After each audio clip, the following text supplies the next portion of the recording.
So in our previous parts, we discussed the idea that the Three-Eyed Crow is actually a time-traveling Bran affecting events in our story, and we discussed the nature of time travel that our author is likely to pursue, figuring a single changeable timeline to be most likely rather than a causal loop. Now, a causal loop is admittedly alluring, as no justification for any action is needed. Time travel exists for the sake of itself. But with a single changeable timeline, time travel must have a justification. Time-traveling Bran makes changes to the timeline for a reason. And so let's go into why, specifically, a time-traveling Bran would be changing the timeline. Now, I will say the actions of a time-traveling Bran are extremely irksome to examine, and I would say there's two main reasons why. First, unlike replaying a linear video game like Super Mario Bros., a time-traveling Bran could theoretically replay the timeline and affect events out of order. For example, say a time-traveling Bran visited Ghost in a Clash of Kings and that didn't achieve the result he wanted. The next time-traveling Bran could perhaps change events after that event or before that event, which could possibly change said event. It seems paradoxical and is difficult to even conceptualize, but we should also remember that going back and changing things in a different order is actually closer to replaying chess than a linear video game. The second reason examining time-traveling Bran is difficult is that there are other dream senders, skin changers, and supernatural influencers in our story besides a time-traveling Bran. Most notable is Bloodraven, who has straight up told Bran that he has come to him in dreams. And so when we think about major supernatural occurrences that have affected events, like the direwolf in the snow or Bran's fall, it's frustratingly difficult to discern who the culprit was. Was it Bloodraven? Was it time-traveling Bran? It could even be Quaither Marwyn. We don't know. We can perhaps say that visions where the Three-Eyed Crow makes an appearance are a time-traveling Bran, but those are actually rather limited. There's the vision of Bran 3 A Game of Thrones that wakes Bran up, there's the vision that makes Bran go to the crypts, and there's Bran's visions in A Clash of Kings, which are more or less a replay of the vision that wakes him up, with one important difference that we'll get to later. There's also Jojen's visions with the Three-Eyed Crow, and we could perhaps add on the vision of Bran talking to Ghost in A Clash of Kings. And of course there's the frying of Hodor's mind, which I suppose would be a vision. If I had to guess, I would say that time-traveling Bran's reach is much wider, affecting characters across the planet. But our limited evidence only points to this batch. Bran's waking vision, Bran's crypt's vision, Bran's Clash of Kings visions, Jojen's visions, Ghost's vision, and Hodor's vision. That said, there are a few safe assumptions we can make, which can then lead to some more information.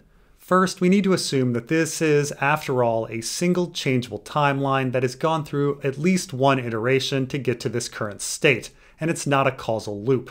We aren't sure how many iterations it's gone through, but the presence of a time-traveling Bran implies there was at least one before it.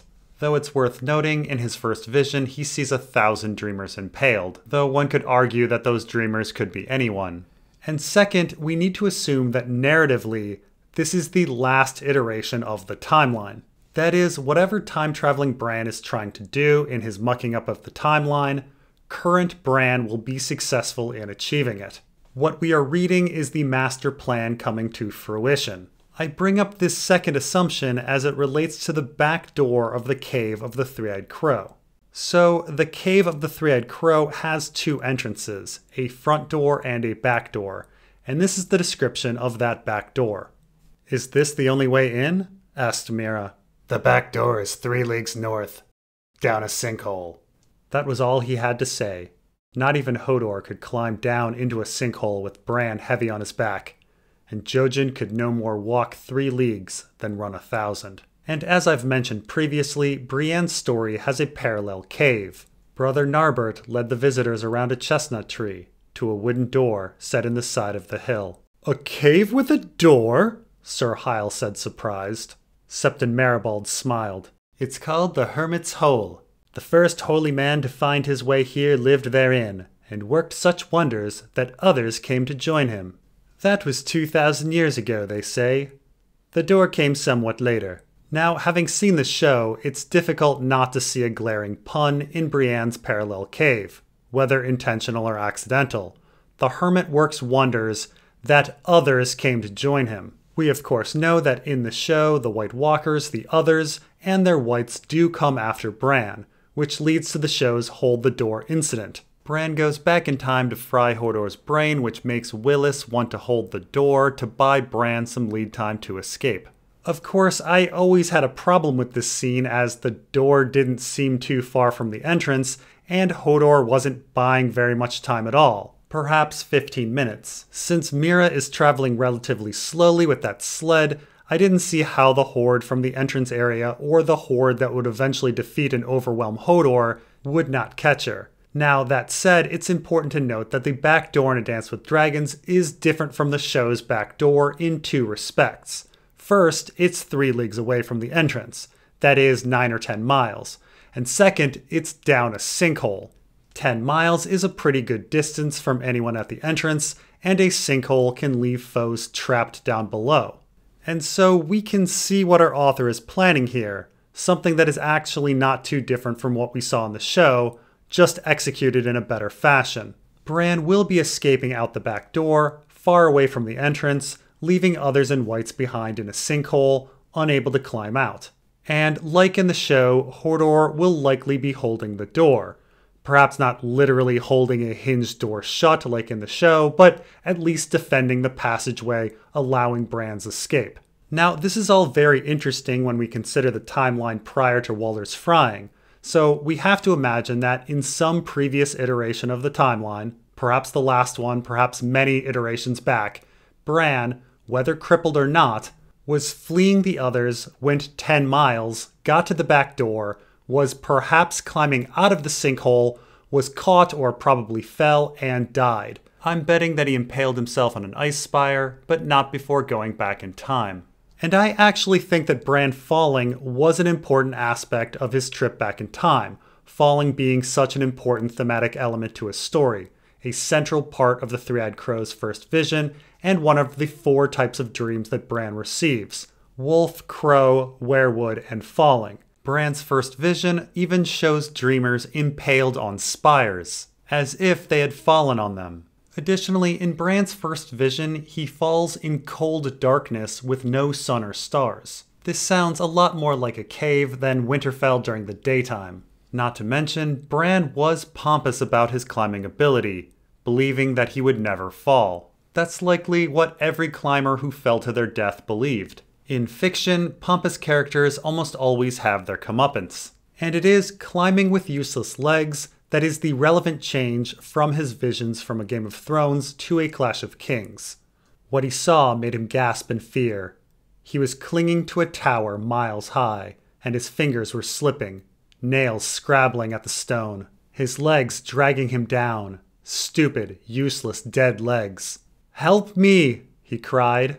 A golden man appeared in the sky above him and pulled him up. "The things I do for love," he murmured softly as he tossed him out, kicking into empty air. It should be noted that the tower, the golden man, the things I do for love are all elements of Bran's original fall and his original vision in Bran 3: A Game of Thrones. But now the Three-Eyed Crow makes Bran climb with useless legs. This is something we haven't seen yet. Not to mention, there's also a parallel to Bran's story with Jon. After Jon leaves his cave with Ygritte and a storm of swords, in his next chapter, he watches the wildlings scale the wall, many of whom fall. Regardless, after failing and going back in time, Bran chooses to fry Walder's brain to help him hold that door to allow him to escape. This we are fairly certain of. Except Hodor, by himself, would not save Bran. In fact, Bran specifically says that Hodor would not be able to climb out of the sinkhole with Bran on his back. Not to mention, Walder is busy holding the door. Bran needs additional help to get out of that sinkhole, someone to help him scale the wall. By the way, it's interesting to note that a sinkhole is an inverted tower. Of course, in the current story, Bran has a character well suited for this task: Meera Reed. Meera is an athletic woman who, as we find out in Bran 4: A Storm of Swords, is a capable climber. In that chapter, Meera climbs to the top of the wall on some steps as Bran looks on with envy, wishing he could be at the top with Meera. And her experience with climbing is actually fully revealed with this passage. "Did you see a way down?" asked Jojen. She shook her head. "No, it's a sheer drop, and the ice is so smooth. I might be able to make the descent if I had a good rope and an axe to chop out handholds, but not us," Jojen finished.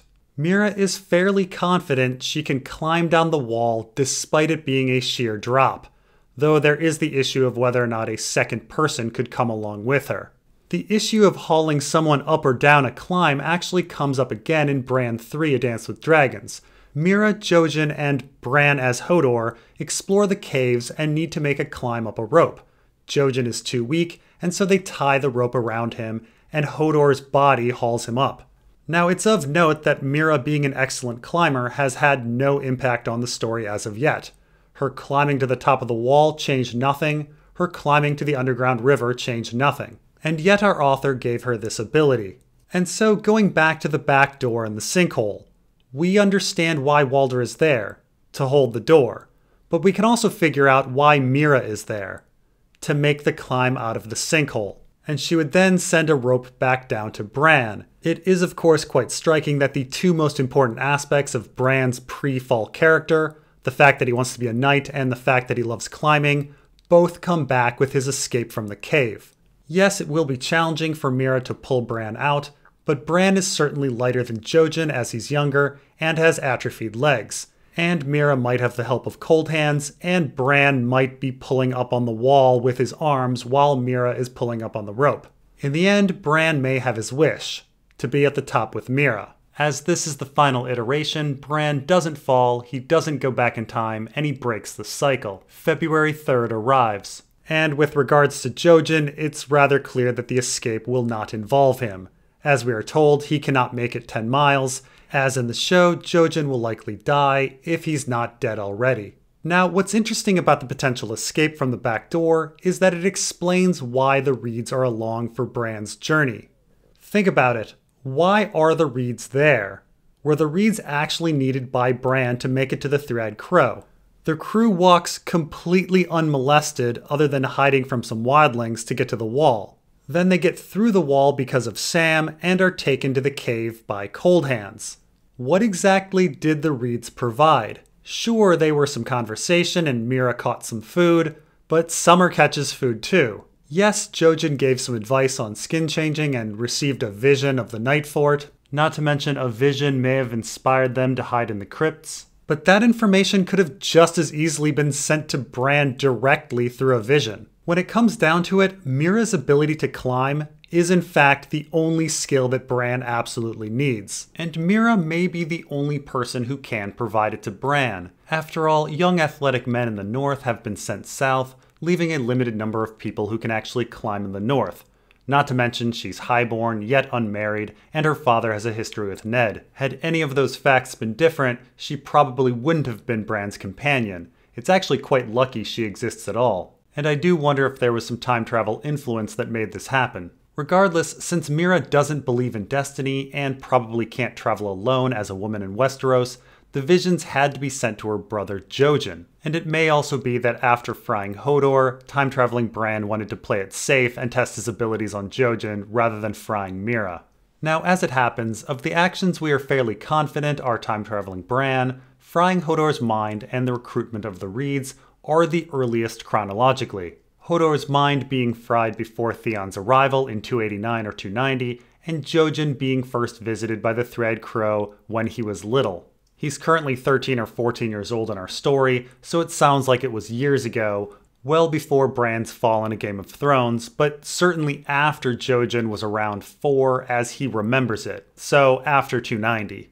Now again, we don't know what other events a time-traveling Bran could be influencing, and conceivably he could be going back and affecting events in the timeline out of order and affecting events before its conception, as long as the influence doesn't affect him coming into existence. But it's interesting that the two things that we know are going to help Bran escape, frying Hodor and recruiting the Reeds, happen first. Now the rest of the Three-Eyed Crow's visions are a bit more puzzling, and perhaps affect larger issues like the others. That said, we do know of one more concrete issue that they involve: Jon Snow and his relationship with the Night's Watch. So as I mentioned earlier, Bran receives a vision of the crypts in A Game of Thrones. We aren't sure exactly the content, but we know that in the vision, Ned is there, he's sad, he's eventually dead in his tomb, and it involves Jon. Now, on its own, this vision is not that significant or impressive. This isn't even the future, as Ned is dead at this point of our story. But the fact that the vision involves Jon and the crypts is actually very relevant as, 1. Jon makes an appearance in Bran's original dream with the Three-Eyed Crow, and 2. Jon himself receives a series of crypt dreams. Now, on that first appearance of Jon in Bran's original dream, this is the passage. Finally, he looked north. He saw the wall shining like blue crystal, and his bastard brother Jon sleeping alone in a cold bed, his skin growing pale and hard as the memory of all warmth fled from him. Now, Jon in a bed becoming cold is significant, as this describes Jon when he dreams of the crypts in a Game of Thrones. Though with these first crypt dreams, Jon is not alone and Ghost comforts him with warmth. In Jon's visions, like Bran's visions, tombs in the crypts are opening, though in Jon's visions, the kings of Winterfell tell him that the crypts are not his place. "You are no Stark," he could hear them mutter in heavy granite voices. "There is no place for you here. Go away." However, it's Jon's final crypt vision in A Storm of Swords that best matches Bran's vision from Bran 3: A Game of Thrones. Even beneath the furs, he was cold. Ghost had shared his cell before the ranging, warming it against the chill of night, and in the wild, Ygritte had slept beside him.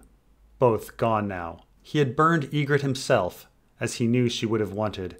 And Ghost? Where are you? Was he dead as well? Was that what his dream had meant? The bloody wolf in the crypts? But the wolf in his dream had been gray, not white. Gray, like Bran's wolf. And so, like in Bran's first vision, Jon sleeps in a bed at the wall, alone, and grows cold. And it's during this vision that he even dreams of Bran. It appears we have a pretty strong connection between Bran's crypts visions and Jon's crypts visions. When Bran dreams of the crypts, he dreams of Jon. And when Jon dreams of the crypts, he dreams of Bran. And Jon dreams of crypts and Bran while being cold and alone at the wall, which is what Jon is doing in Bran's original vision, being cold and alone at the wall. And since we know Bran's visions come from the Three-Eyed Crow, I would say it's safe to say that Jon's crypts visions are also from the Three-Eyed Crow. That is, Jon's crypts visions are from a time-traveling Bran. Now this is significant as it actually relates to Ghost's vision of Bran in A Clash of Kings. In this vision, Bran attempts to open Ghost's or Jon's third eye. We aren't sure what this opening does exactly, but at minimum, it appears to increase the connection between Jon and Ghost. Now this bond between Ghost and Jon is of a little use for much of Jon's journey after this, as Ghost and Jon part ways. However, Ghost's return to Jon is incredibly significant. When this occurs, Jon begins receiving visions of Robb and Catelyn, Robb saying that Jon is a bastard and Catelyn saying that this is not your place. The message and purpose of Ghost's visions when he returns and Jon's crypts visions match. Jon is not a Stark. In fact, these ghost-induced visions also contain the Stark Kings from the crypts, using precisely the same language as the ghost-induced Catelyn vision that he sends. This is not your place. Whoever is sending visions and messages through Ghost and whoever is sending the crypts visions are clearly one and the same. And since we know it's the Three-Eyed Crow for the crypts and a version of Bran for Ghost, we once again see that Bran and the Three-Eyed Crow are the same person. That is, they are a time-traveling Bran. And of course, we know what the return of Ghost and the reinforcement that Jon is not a Stark did to Jon's psyche. It made him reject Stannis' offer. Red eyes, Jon realized. Not like Melisandre's. He had a werewood's eyes. Red eyes, red mouth, white fur. Blood and bone, like a heart tree. He belongs to the old gods, this one. And he alone of all the direwolves was white. 6 pups they'd found in the late summer snows. Him and Robb. 5 that were gray and black and brown. For the 5 Starks. And 1 white. As white as snow. He had his answer then. And so despite Bran's visions from the Three-Eyed Crow seeming disparate, they actually lead to just 3 events.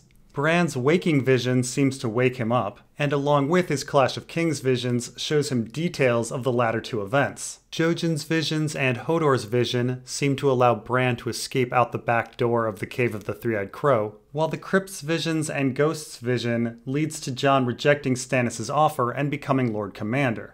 And while I initially thought I could conclude time-traveling Bran with this episode, it turns out I have a bit more to say. And so next time we will discuss why a time-traveling Bran would want Jon to reject Stannis' offer and be Lord Commander of the Night's Watch. Thanks for watching, and we will see you next time in Part 6.